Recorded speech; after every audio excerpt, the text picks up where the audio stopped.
ஸ்ரீமதே ராமானுஜாய நமஹ.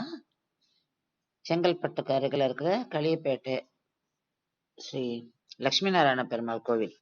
அங்க அங்க இருக்கிற அந்த கிராமத்து மக்களால ஸ்ரீ ஆண்டாள் கல்யாணம் பண்ணி வைக்கப்பட்டது.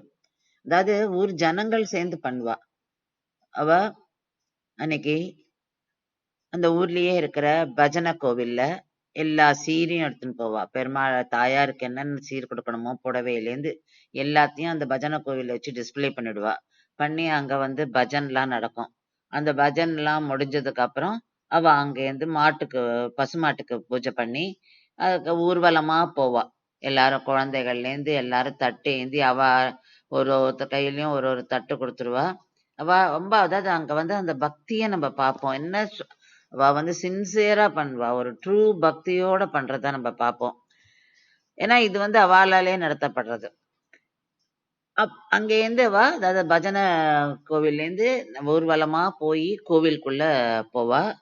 கோவில்ல போனதுக்கு அப்புறம் நிறைய பட்டாசெல்லாம் கொளுத்தி அப்படி வந்து கொண்டாடுவா. அவர் நிஜமாவே நம்ம வந்து ஒரு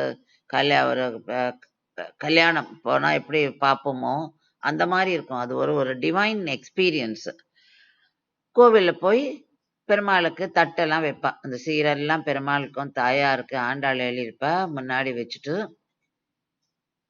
வேத பாராயணம் நடக்கும், ஹோமம் நடக்கும், கல்யாண உற்சவம் நடக்கும்.